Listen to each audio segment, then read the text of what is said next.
자, 지금부터 집중해 주세요. 여러분들에게 저희가 공짜로 보험을 하나 들어드리겠습니다. 여러분도 모르게 여러분이 가입되어 있는 보험일 수도 있습니다. 돈워리 투자백서 시간에 살펴보죠. 연금박사 상담센터 이영주 대표입니다. 안녕하세요. 안녕하세요. 이영주입니다. 저희가 오늘 다루게 될 게 시민안전보험인데 네네. 시민안전보험. 우선은 큰 틀에서부터 좀 안내를 부탁드립니다.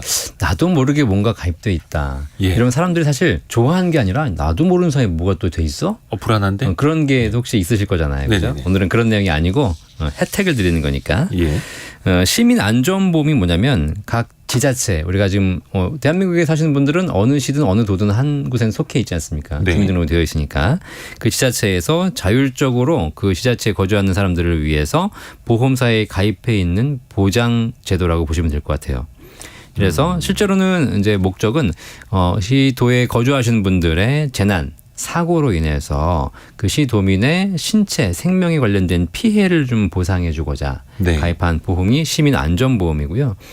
지자체에 주민등록이 되어 있는 시민이라면 누구나 다 가입이 되어 있으니까 보장받을 수 있고 그럼 내가 사실 뭘 가입한 적이 없는데 어디 가서 돼 있냐. 별도로 개인이 가입하시는 것이 아니라 단체보험 형태로 가입돼 있기 때문에 본인이 따로 뭐 사인하시거나 이러실 필요는 없고 보험료도 지자체에서 다 부담하기 때문에 내가 따로 부담하는 것 없이 내 입장에서는 무료로 되어 있는 거죠. 그렇게 되면 지자체에서 가입되어 있는 보험이라고 보시면 되겠습니다. 내가 사인한 적은 없는데 그냥 전입신고만 한 걸 바탕으로 그 지자체에서 다 들어놨다. 시민안전보험을. 그렇죠. 좀 전에 김경철 님이 저희가 무료로 보험 들어드립니다라고 했더니 줄 섭니다라고 보내주셔가지고 자, 근데 청취하시는 분들도 다 들어져 있을 겁니다. 그렇죠?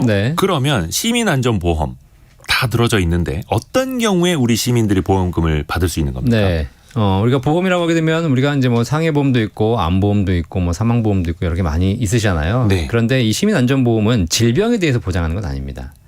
말 그대로 재난과 사고. 내가 언제 닥칠지 모르는 그런 위험을 얘기하는 거죠. 그리고 재물 피해에 대해서 보상하는 것이 아니고 생명과 신체에 대한 피해를 보상하는 것이 중점입니다. 그래서 재난과 사고가 발생했을 때 내 생명에 관련된 피해를 보상하는 것이고요. 그다음에 그럼 또 어떤 경우도 지급하냐 뭐 그런 건 아니고 특정한 사유가 있습니다. 그래서 뭐 지자체별로 가입한 보험에 따라 약간씩 다른데요. 일반적으로 자연재해나 산사태, 화재 이런 것들을 이번에 뭐 이제 폭우나 태풍 이런 거에 의해서 피해를 당하신 분들 계시지 않습니까? 이래서 내 재물을 보상하는 것이 아니라 이래서 이제 뭐 사고를 당하셨거나 사망하신 분들, 신체와 생명, 그렇죠. 또는 후유장애 이런 게 남았을 경우에 이제 보험금 지급받을 수 있고요. 또 대중교통 이용하다가 사망하거나 후유장애 발생한 경우. 강도 상해, 뭐 스쿨존에서 교통상해, 자전거 타다 다치신 경우 성폭력 상해, 뭐 의료사고 같은 이런 다양한 종류가 있는데 지자체마다 약간 다르긴 한데 이런 전반적인 사고로 인해서 내가 신체 상해, 사고나 사망, 후유장애 이런 걸 당했을 때 보험금 받을 수 있습니다. 자연재해, 화재, 대중교통, 강도, 그리고 뭐 자전거나 성폭력, 의료사고까지도 범위가 되게 넓어요. 그렇죠. 그러면 이게 또 보험금 뭐 한 1, 20만 원 나오는 거 아니야? 라고 생각이 들 수 있는데 보험금은 얼마까지 나오나요? 물론 다 가입한 보험에 따라 약간씩 다르겠지만 사망 시에는 지금 일시금 지급되는 거 보니까 뭐 적게는 300에서 500만 원, 많게는 1,000만 원, 2,000만 원 정도씩 일시금으로 보장이 되고요. 이것도 지자체마다 조금씩 다르긴 약간 하더라고요. 다릅니다. 그다음에 후유장애에 있을 경우에는 장애율에 따라 약간 다릅니다. 예를 들면 내가 장애율이 10%다. 그러면 내가 1,000만 원 보험에 가입되어 있다. 그러면 100만 원 받으시는 거 이렇게 지급될 수 있고요. 수술비를 지급하는 지자체도 있고 또 사회적 약자에게는 의료비를 지급하는 경우도 있기 때문에 그거는 직접 한번 확인해 보실 필요가 있다. 아주 큰 금액을 드리는 건 아니지만 보통 500만 원에서 한 1,000만 원, 2,000만 원 사이에서 보험금이 지급된다라고 보시면 되겠습니다. 뭐 이 금액도 굉장히 큰 금액이니까 필요하신 분들에게. 그렇죠. 또 크게는 뭐 한 3,000만 원까지도 보장이 되고 하니까 물론 그건 또 이제 뭐 사망시 막 이럴 때가 있습니다만 권인숙님이 성남시에서 자전거 사고 보험 혜택 받은 적이 있어요. 자전거 타다가 어깨를 다쳐서 받아봤어요라고 보내주셨네요. 실제로 활용하시는 분들도 꽤 계시고요. 그러면 혹시 이런 경우에 개인이 다른 보험 들어놨을 수도 있잖아요. 실손보험 같은 거. 중복 보상도 됩니까? 네, 됩니다. 이게 실손 특약까지 보상해 주는 건 아니기 때문에 일반적으로 일시금 지급되는 특약은 내가 따로 지자체가 가입한 거기 때문에 중복 보상 가능하고요. 실제로 이제 재난 같은 경우 발생했을 때 국가에서 재난 지원금을 주는 경우가 있는데 이런 것과도 별개로 따로 개인이 중복 수급할 수 있습니다. 아하. 그리고 안진수님도 자전거 타다가 부상당해도 보상해준다는 안내문을 한강 자전거 도로에서 봤습니다라고 보내주셨네요. 이렇게 실제로 지급되는 사례도 좀 알려주세요. 그렇죠. 지금처럼 자전거 사고도 보상하고 있고요.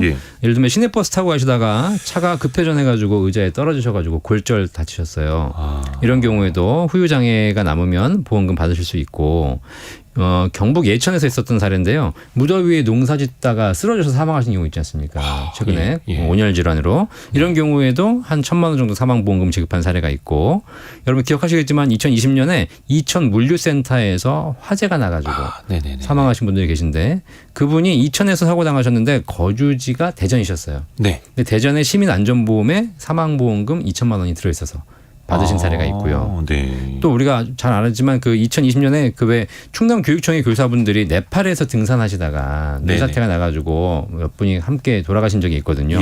이 경우에도 실제로 사망보험금이 지급됐습니다. 아하. 그러면 아까 뭐 이렇게 지역에서의 사례도 알려주셨는데 다른 지역에서 사고를 당하거나 혹은 해외에서 사고를 당해도 보장이 되는 겁니까? 그럼요. 이게 내가 여기 대전에 살고 있다고 해가지고 대전 내에서만 발생한 것이 아니라 뭐 서울이든 부산이든 해외에 따라 사고를 당해도 지급받을 수 있는데요. 물론 지자체가 가입한 보험 상품에 그런 특약이 명시가 돼 있어야 되는데 대부분의 경우에 지역은 관계없이 해당 지자체에 주민등록 되어 있으면 어디 가서 사고를 당해도 그 보험금 지급 사유에 해당되면 받을 수 있습니다. 일단 지역에는 격차가 없다. 근데 다만 상품에 따라서는 좀 차이가 있을 수 있다. 1300님이 저는 시내버스 타고 가다가 사고가 나서 병원에 입원했는데 저희 시에서는 보상이 힘들다고 했어요. 라고. 이것도 그래서 지자체별로 약간 지자체별로 살펴봐야 됩니다. 이거 자세한 내용을 살펴볼 수 있는 사이트가 있잖아요. 그것부터 좀 알려드릴까요? 국민재난안전포털이라는 사이트가 있습니다. 이게 국민 종합적으로 다 보실 수 있기 때문에 여기가 가시면 내 지자체를 검색하시면 다 나올 수 있고요. 뭐 당연히 지자체 홈페이지, 뭐 시청, 구청 홈페이지에 가시면 시민안전보험이라는 사이트가 있거든요. 거기서 확인하시면 되겠습니다.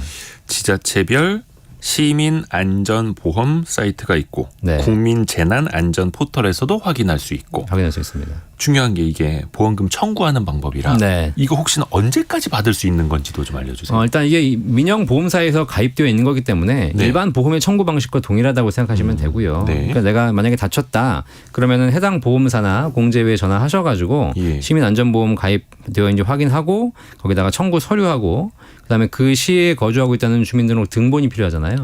그런 서류 제출하시면 다 받을 수 있습니다. 그런데 아까도 말씀드렸듯이 받으신 분들은 이미 알고 받으신 거잖아요. 이게 청구를 안 하면 못 받습니다. 그러니까 내가 청구를 해야 된다. 알아서 주진 않는다. 그렇죠. 그러니까 내가 사고를 당했으면 이런 게 있는지도 모르면 못 받는 거잖아요. 그래서 이거 있는지 확인하셔가지고 청구하실 필요가 있고요.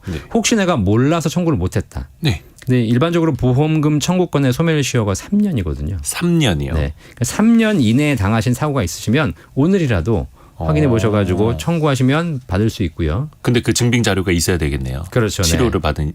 그렇죠. 다만 이제 그 3년 이전에 보험에 다 가입되어 있었어야 되는 거니까 내용은 지자체별로 좀 확인해 보실 필요가 있습니다. 아하. 나 작년에 버스에서 넘어져서 다친 거 그 장애 진단 받은 거 있는데 뭐 이런 식으로 찾아서. 이게 정말로 있는데 우리가 활용을 못 할 수 있는 거여서 오늘 시민안전보험에 대해서 유용하게 살펴봤습니다. 연금박사 상담센터의 이영주 대표와 함께했습니다. 고맙습니다. 감사합니다. 저희는 잠시 뉴스 듣고요. 2부에서 김학균 센터장과 함께 주요 경제 이슈들 그리고 증시 이슈까지 같이 살펴보겠습니다. 10시 5분에 다시 뵙죠.